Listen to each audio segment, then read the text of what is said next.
friends, welcome to Rasi tips. எல்லாரும் எப்படி இருக்கீங்க? நல்லா இருக்கீங்களா? இன்னைக்கு நம்ம Rasi tips சேனல்ல பார்க்க போற வீடியோ என்னன்னு பாத்தீங்கன்னா ஒரு யூஸ்ஃபுல்லான ஒரு வீடியோ தான் பார்க்க போறோம். फ्रेंड्स இந்த வீடியோ பார்த்ததுக்கு அப்புறம் இவ்ளோ நாளா முட்டை ஓட நம்ம யூஸ் பண்ணாம வேஸ்ட் பண்ணிட்டோமேன்னு கண்டிப்பா ஃபீல் பண்ணுவீங்க. ஏனா இதுல அவ்ளோ யூசஸ் இருக்கு. இந்த வீடியோல நான் உங்களோட ஷேர் பண்ணிருக்க இந்த டிப்ஸ்லாம் உங்களுக்கு பிடிச்சிருந்துச்சுனா நீங்களும் ரெகுலரா ஃபாலோ பண்ணிக்கோங்க. வாங்க फ्रेंड्स அது என்ன டிப்ஸ்ங்கறத பார்க்கலாம். அதுக்காக நமக்கு நிறைய முட்டை ஓடு தான் வேணும்ங்கிறது இல்ல. நம்ம வீட்ல ஒரு முட்டை பொரிச்சா கூட போதும். அந்த முட்டை ஓட வேஸ்ட் பண்ணாம ரொம்ப யூஸ்ஃபுல்லா நம்ம யூஸ் பண்ணிக்கலாம். ஃபர்ஸ்ட் டிப்ஸ் என்னங்கறத பார்க்கலாம். அதுக்காக நான் கத்திரிக்கோல் தான் எடுத்துர்க்கேன். எல்லார் வீட்லயுமே கத்திரிக்கோல் நிறைய விஷயங்களுக்கு யூஸ் பண்ணுவோம். அதிகமா யூஸ் பண்ண கத்திரிக்கோல் மட்டி ஆயிரும். அந்த மாதிரி மட்டி ஆகிறதுக்கு முக்கிய காரணம் என்னன்னு பாத்தீங்கன்னா பேப்பர் கட் பண்றனால தான். எங்க வீட்ல நான் கிச்சன் யூசஸ்க்காக தான் கத்திரிக்கோல் யூஸ் பண்ணுவேன். ஆனா பசங்க என்ன செய்வாங்கன்னு பாத்தீங்கன்னா கிராஃப்ட் வர்க் பண்றதுக்காக கத்திரிக்கோல் எடுத்துட்டு போய் பேப்பர்ல அட்டை எல்லாம் கட் பண்ணி மட்டி ஆக்கிடுவாங்க. அதுக்காக நான் என்ன பண்ணுவேன்னு பாத்தீங்கன்னா வீட்ல ஒரு முட்டை பொரிச்சா கூட அந்த முட்டையோட தோலை வேஸ்ட் பண்ணாம கத்திரிக்கோல் எடுத்துட்டு இதே மாதிரி கட் பண்ணி வச்சிருவேன். இந்த மெத்தட்ல கட் பண்ணும்போது கத்திரிக்கோலோட அந்த கத்தி பாத்தீங்கன்னா நல்லா ஷார்ப்பா ஆயிரும். இந்த வீடியோ பார்த்ததுக்கு அப்புறமா ஒரு முட்டை தோலை கூட வேஸ்ட் பண்ணாம மட்டியா இருக்கிற கத்திரிக்கோலை கட் பண்ணி பாருங்க, நல்லா ஷார்ப்பா ஆயிரும். செகண்ட் டிப்ஸ் என்னங்கறத பார்க்கலாம். அதுக்காகவும் நான் நிறைய முட்டை ஓடு தான் எடுத்துர்க்கேன். फ्रेंड्स நிறைய முட்டை ஓடு இல்லாட்டியும் ஒண்ணுமே பிரச்சனை இல்ல. நீங்க ஒரு முட்டை பொரிச்சா கூட அந்த முட்டை ஓட்டை வேஸ்ட் பண்ணாம ஒரு கேரி பேக்ல போட்டு வைங்க. மொத்தமா நிறைய முட்டை ஓடு வந்ததுக்கு அப்புறமா இந்த டிப்ஸ் நம்ம ஃபாலோ பண்ணிக்கலாம். फ्रेंड्स அதுக்காக நான் மிக்ஸி ஜார் தான் எடுத்துர்க்கேன். மிக்ஸி ஜார் பாத்தீங்கன்னா நம்ம அதிகமா யூஸ் பண்ண அந்த பிளேட் வந்து மட்டி ஆயிரும்.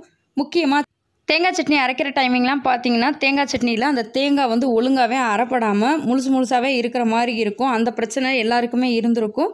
கண்டிப்பா அந்த பிரச்சனை இருக்கு அப்படிங்கறவங்க இதே மாதிரி முட்டை ஓடுகளை வேஸ்ட் பண்ணாம மிக்ஸி ஜார்ல போட்டுட்டு நல்லா நைஸா எந்த அளவுக்கு பவுடர் அடிக்க முடியுமோ அந்த அளவுக்கு நைஸா பவுடர் அடிச்சிருங்க. இப்போ நானும் அதே மெத்தட் தான் பண்ணிருக்கேன். மிக்ஸி ஜார்ல முட்டை ஓட சேர்த்துட்டு நல்லா நைஸா அடிச்சு வச்சிருக்கேன். பாருங்க இப்போ எவ்வளவு நல்லா பவுடர் ஆக்கிட்டேன்னு.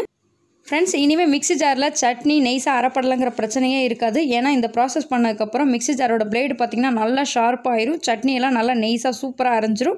फ्रेंड्स இந்த டிப்ஸ் உங்க எல்லாருக்கும் யூஸ்ஃபுல்லா இருந்துச்சுனா கண்டிப்பா நீங்களும் வீட்ல ரெகுலரா ஃபாலோ பண்ணி பாருங்க. அடுத்த டிப்ஸ் என்னங்கறத பார்க்கலாம். இந்த டிப்ஸ்க்காகவும் நான் முட்டை ஓடு தான் எடுத்துர்க்கேன். முட்டை ஓட வேஸ்ட் பண்ணவே பண்ணாதீங்க. அதிகமான முட்டை ஓடுகள் நமக்கு தேவைங்கிறது கிடையாது. ஒரு முட்டை ஓடு இருந்தா கூட போதும். அதை இந்த மாதிரி கையிலே வச்சிட்டு நீங்க நுணுக்கிட்டீங்கன்னா நல்லா நுணுங்கி வந்துரும். இப்போ இந்த நுணுக்கி வச்சிருக்கிற முட்டை ஓடுகளை நம்ம என்ன பண்ண போறோம்ங்கறத பார்க்கலாம். வீட்ல செடி எல்லாம் வளர்த்தோம்னா அந்த செடி பாத்தீங்கன்னா நம்ம தண்ணி ஊத்துனாலும் ஊத்தாட்டியும் ஒரு சில டைம் பாத்தீங்கன்னா ஒரு மாதிரியா வாடின மாதிரி இருக்கும். அந்த மாதிரி இருக்கிற செடிங்களுக்கு முட்டை ஓடுகளை வேஸ்ட் பண்ணாம செடிங்களுக்கு வேர் பகுதியில இருக்கிற மாதிரி போட்டுட்டீங்கன்னா செடி நல்லா செழுத்து வளரும். முக்கியமா ரோஜா செடிலாம் வளர்க்கணும்ங்கிறது எல்லாருக்கும் ஆசையா இருக்கும். வீட்ல வளர்த்தாலும் ரோஜா செடி ஒழுங்காவே வளராது. அந்த மாதிரி ரோஜா செடிங்களுக்குலாம் இந்த மாதிரி முட்டை ஓடுங்களை உடைச்சு போட்டிங்கன்னா செடி நல்லா சூப்பரா வளரும். फ्रेंड्स இன்னைக்கு உங்களோட ஷேர் பண்ணிக்கிட்ட இந்த வீடியோ உங்க எல்லாருக்கும் ரொம்பவே யூஸ்ஃபுல்லா இருக்கும்னு நினைக்கிறேன். இந்த வீடியோ பிடிச்சிருந்தா லைக் பண்ணிட்டு உங்க फ्रेंड्स ஃபேமிலி ரிலேட்டிவ்ஸ் எல்லாத்துக்கும் ஷேர் பண்ணுங்க. நீங்க இன்னும் நம்ம ராசி டிப்ஸ் சேனலை சப்ஸ்கிரைப் பண்ணாம இருந்தா சப்ஸ்கிரைப் பண்ணிட்டு மறக்காம பக்கத்துல இருக்க பெல் ஐகானை கிளிக் பண்ணிருங்க. அப்பதான் தினம் நான் அப்டேட் பண்ணக்கூடிய வீடியோஸ் உங்களுக்கு உடனுக்குடன் நோட்டிஃபிகேஷன் வரும். Thank you for watching. Thank you friends.